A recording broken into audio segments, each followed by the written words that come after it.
Ladies and gentlemen, boys and girls, weekend hunters of all ages, welcome back for another roundtable episode. It's me, Shawn, here with Darryell, Joe, and Jared, three other members of the Weekend Hunter team. On this episode, we're discussing things we learned from the 2023 deer season. Things maybe you had an idea of, things maybe you learned the hard way.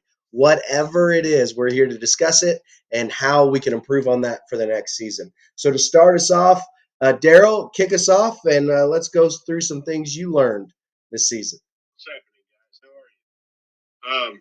Hey, 2022 was, like I said, was an up and down season, and I learned something. The biggest thing I learned on my property, my private property that I hunt on, is we've been on there about 8 years, and as I touched on earlier, this year the deer patterns, we put in food plots for late season sources of food, and plan to hunt over those to be more successful at hunting. And this year, after the rut, the does that we had on the property, they almost went a different way as in the years past. So I found out real quick that my hunting pattern for food sources was not going to work, and we had to make some adjustments. And as I talked before, early in the season, when you start seeing things, it's never too early in the season or too late in the season to move a stand placement. You got to move to where the deer are, and that's something that I should have done, that I didn't follow my rule as to moving a stand, just because I thought with all the years that I've had on the property, everything was going to stay the same, and that wasn't the fact. The other good thing I learned real fast, when you have a couple mature bucks on a property and those bucks disappear or move on, it doesn't take long for another mature buck to come in and take over on the property. Because like I said, both bucks we had that were good bucks, they were killed early in the season, and late season we had a couple bucks come in and move into the property that probably wouldn't have been there otherwise. So that was a big learning experience right there. I think the guys touched on it a while ago. Early season is probably going to be your best option on public ground, just because of the pressure. With that being said, I've got a friend of mine and we hunt together a lot, and you guys will get to meet him later on. But the success he had late season, because he pushed it a little bit further. Once that pressure left, he let it set. I mean, he didn't stay in that area. He went somewhere else, and then he came back, and he was able to fill a couple of tags by just pushing that envelope a little bit further in. So I mean, it worked out good. So that's something else that I would say. And like I said, we've touched on it the whole time. So just don't give up. Don't give up. If you get discouraged and you get down, you just got to move forward. Yeah, absolutely. Jared, I got to ask, what's going on? Yeah. Whitney is trying to pour some milk into a bowl, and it just went everywhere. Oh. That's good, because I thought maybe for a minute you were making fun of me. No, not at all. No, his wife apparently. I am going to touch on this. My wife was trying to make a late night snack, and it happened right over the camera. Basic human motor skills. And I'm going to touch on it one more time. You guys can take this as you want. The other biggest thing I learned is if you kill deer, don't join a group of guys you want to film, because the deer go away. No, I'm kidding. Thanks, guys. Appreciate it. Freezer's empty. If you guys got any spare, obviously. But no, like I said, just being outside, guys, and just keep doing what you're doing. And again, don't give up on what you got going on. And public land, push it a little deeper. Yep. And that's what the deer are going to do. They get pressure on the outside, they're going to go a little deeper. They're going to move to a different area. So like you talked about a little bit ago, Joe, just the scouting. Scout for those options. And that's something that I should have done myself. I should have pushed a little bit harder. That's good. That's great stuff. Stuff we all could take away from it. That's good. Joe, what about you? Let's see. I did write a couple of things down because I pre-thought about some things I learned. First off, weather. We always hear weather can be good. Like bad weather patterns are good for them to get on their feet. And push it a little bit further, I mean, sit in some terrible conditions because that's when I shot that buck. It was not nice. It was like freezing rain, then turned to snow. Couldn't feel my feet. And the funniest thing about that whole experience is that buck popped up out of nowhere, and I didn't even have my my wrist strap on. Wasn't even ready. I didn't even think about it. And he stuck around long enough for me to get a good shot on him. So, yeah, push yourself a little bit further. Like Darryell said, get in public early and probably do stuff that other people are not doing. Push yourself a little bit further, but get in public early because, man, by November,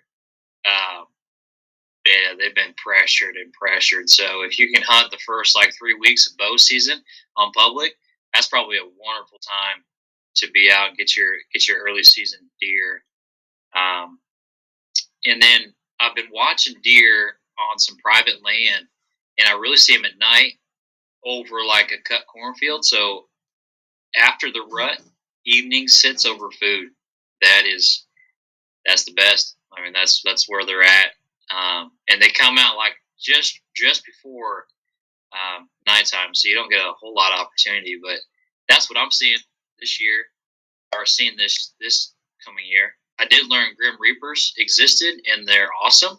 So the Grim Reaper broadhead, man, those things are mighty. And then trail cameras. So I invested and got a satellite camera with a data plan. So I was able to just capture real time, like what's happening when they're cruising and all that good stuff. So that was pretty vital. Those trail cameras, with the data are worth the investment. So you don't go out, waste your time or spook something. So yeah, that's just a little bit about what I learned through this last 22 season. It was successful. I got some. I'm sorry, Darryell. I do have some freezer. But hey, you might be the only one to get some deer this year. So who knows? Hey, we're gonna put the time in. I promise you. Yeah. Me Absolutely. too. Absolutely. I'm glad you guys had success with the Grim Reapers, man. Yeah, those were phenomenal. Somebody who can talk about that. Jared, what about you? I can talk about Grim Reapers. Yeah, you can. So I was using the Grim Reaper mini mag this year. I have had nothing but good things to say about that. When it hit, it just left such a blood trail. You don't even have to slow down. Like, no matter if it's heavy leaves or you're going through a field, or over rock in my case, it literally just left a trail, looked like a red highlighter. Another thing with equipment that I switched to this year was the Hoyt Venom Pro. I went with a 33-inch Venom Pro. I've got a 30.5-inch draw, pulling 74 pounds, shooting 310 feet per second. That equipment changed everything.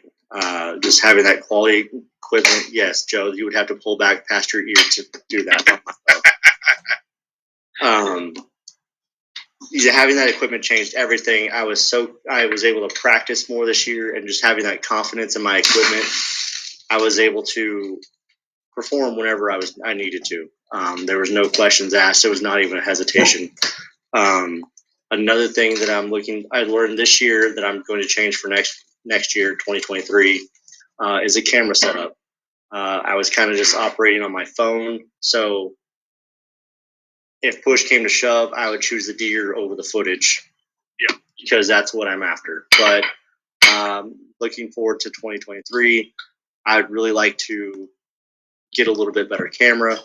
have a better setup, a little more of a plan in the stand, and even maybe this year we could meet up and do some group hunts, or like where one person films, another person hunts, and just trade off that way. I think that'd be a really good idea, and a lot more fun for everybody. I know for our group, um, we've got a couple guys in Kansas City, a couple guys in Springfield, so it's a great way to meet up, great way to spend time with each other, get out outdoors, and just make another friend. Let's see, be patient. Like Joe mentioned, bad weather, good weather, hot weather, deer's still out there. And you just have to pattern them. You have to know what they're doing, and you can still be successful. Uh, Food sources, choke points, just how to scout.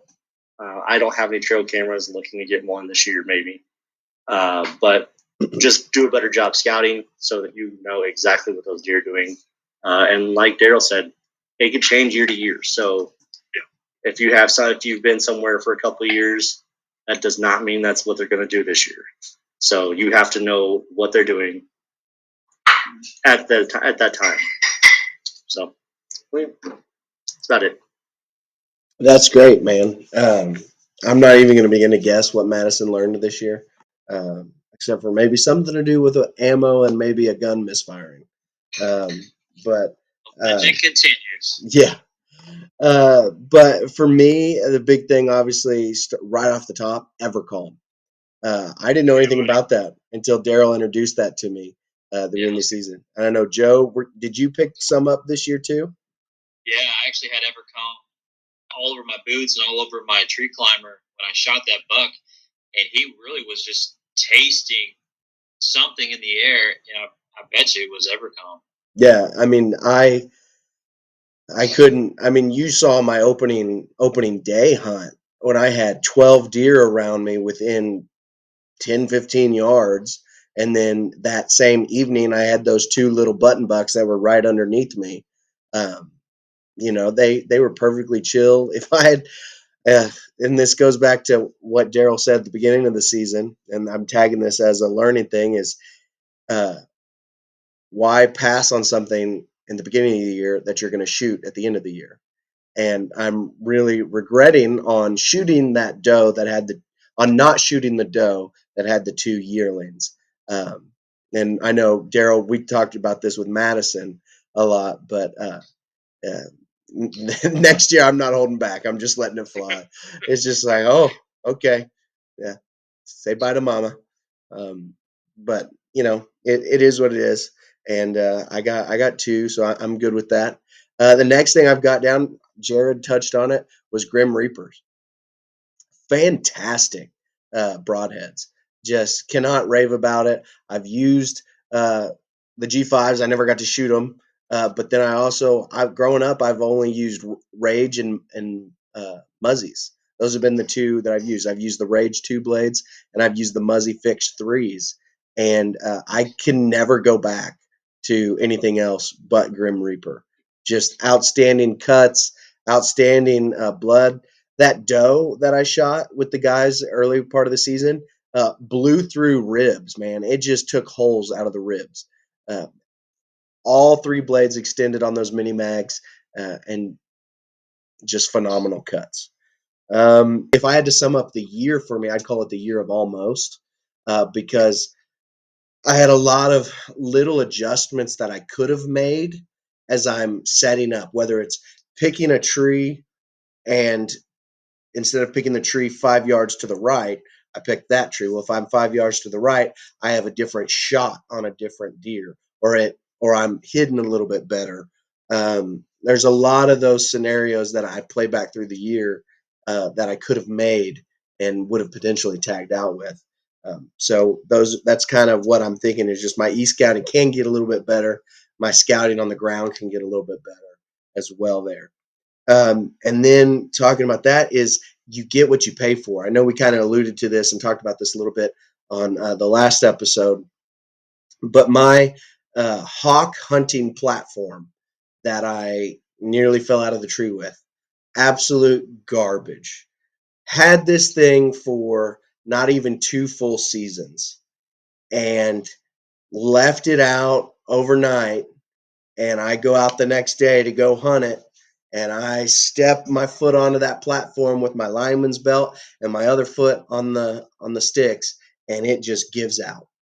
And you've seen from the pictures that I had of it, the little plastic piece that the bolt uh, pushes up against to kind of give it tension so you can stand on it. The plastic piece had cracked and broke.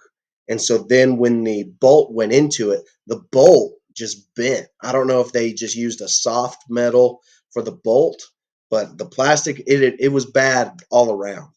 And so I'm going to save up a little bit for next season and buy me a good platform. I'm still in the market doing my research. Obviously, platforms like Tethered are out there and they are very good. But we'll see. But overall, you get what you pay for. And then lastly, Jared touched on this too, is self-filming. I'm so glad I have the editing power and I can just crop out Joe's picture frame. While you're editing this portion, See that? while you're editing this portion, you may want to touch on the fact that you invested in some good brown pants. Yes. When you fell out of the tree. Oh my gosh. I was mad. I was angry that morning. But lastly would be self-filming. I think we've all kind of alluded to it and talked about it. Um, I bought one that the next part, the sub learn from that is be careful who you buy from off of Facebook Marketplace. Because I bought that DSLR, I bought a Canon Rebel T7, and half the buttons don't work on it, and that was my fault. I should have done a little bit more homework there with the guy, but he sold it as just he didn't know how to operate the camera, and it comes to find out is half the camera was broken anyways. But I'm still able to take pictures and videos off of it, and thanks to Darryell, I've got a muddy camera arm that I can use and kind of mount and work with it. So I'm still figuring that out. Got the GoPro, and I'm also using the iPhone. I went ahead, Jared. One of the big things I bought, and I don't have it in here with me, was just a 3-arm fold-in camera mount. And I can stick my phone up there, and I can just kind of angle it, and edit it. But a big thing Madison and I had talked about doing is just going in there and filming for each other. Jared, you hit the nail on the head. And that's going to be the best way we can really succeed. Self-filming is pretty difficult. And you know what? I am all for going in and sitting in a tree with you guys or sitting behind you and just filming, just so we can get the hunt and that experience to share with everybody else. Say that again. Not with the hawk hunting platform. Absolutely not. But it. I think it's fun. It builds the camaraderie and everything else. That's why I think that's been such a successful uh, tool for a lot of these hunting shows is to have their own cameraman. Overall, I'm excited for what's in store for our channel. For the first full season, I had my one video that I did last year, and it was okay. But for the first full season, we started off with roughly about 30 subscribers. Those were going to be like friends and family, just people that I knew and had when I posted my first video. But by the end of the season, we didn't reach the 250 like we wanted, but we finished, as of today, we're at 156. So over 120 subscribers Nice. in 4 months. That's awesome. So I think that has a lot to do with the different content that we bring. It has a lot to do with the just the personalities that we have. And so I appreciate each of you guys and your efforts for filming, for providing comedic relief, going fishing in the case of Madison. Whatever it is, I appreciate that. And as we grow, only good things are coming for the channel. I know going into this off season, we've got turkey hunting. Darryell, you've got your competitive archery. We're going to have fishing. We're going to have sponsors and partner videos that we're going to do highlighting their products and their things. I'm going to go to a gun shop here in the next few weeks where you can use a flamethrower. And so we're going to have a bunch of cool things like that. Yeah. Bad idea, Shawn. Bad idea. I can't burn off any more hair. I'm okay. Don't take Yeah. It's how they melt the snow at their shop is they use the flamethrower. So, a lot of exciting content is coming. and I'm happy to do it alongside my friends and just see what happens and see where we go from here. So before we sign off, you guys have anything else you want to add? Let's go hunt. Let's go hunt. Let's go do it. Spring turkey season's right around the corner, right? Yeah, looking forward to a lot more to come, guys. And like I said, like Shawn touched on, we've got a lot of new things in the works, and a lot of new stuff getting ready to happen, and we got a lot of work to do. I mean, like I said, season ended yesterday, and we're already prepping for the next one. And I think as we go along, we're going to get better. But I agree with you guys 100%. The group hunt, I think that is a tremendous idea. Yeah. I mean, we'll have to find a place where Madison can fish, because somebody's going to have to catch fish while we're hunting. With a kayak. Yeah, with a kayak. He's got to do it with a kayak. I'm so deeply disappointed that he wasn't able to be here tonight. I know he's got some stuff going on, and again, you know, we're all just a part of a group here, but we kind of know each other a little bit, so we know what's going on there. But kudos to Madison and everything he brought along, whether it be the videos or the comic relief or whatever he's got going on, you know. But I mean, it's all been good, and looking forward to a lot more things because, like I said, we've got some cool stuff coming up. Absolutely. All right. Well, we appreciate you guys for watching. Thanks for all of your likes, subscribes, comments, your sharing of the channel. And if you haven't, do it right now. Like, subscribe, comment, and share. Hit that bell notification or that little bell icon so that you can be notified of every other time we put out another video. If you see our shorts, make sure to not our physical shorts. If you see, Shawn's are brown. if you see our video shorts. Hang on a second. Yo, what is going on with your face? Yeah, are you playing casino slots or something? Exactly. What are you doing? Do you have a I'm disco not ball in your doing office? less. I'm in my office and I have the fan going. No, you're like red, blue, yellow. Yeah, exactly. Are you watching Cops on another screen? Is that better? Can you see it? Yeah, there you go. I thought he was playing like some slot machines or something. Right, that's Oh man. No. I have this. I had the monitor, so I turned that monitor off. That's probably what it was. We got to redo the whole thing now. Yeah. Okay, and go. Well, anyways, we thank you guys for watching. Please remember to like, subscribe, comment, and share. And remember, at the Weekend Hunter, it's not just a channel name, but it's a lifestyle. We'll see you next time.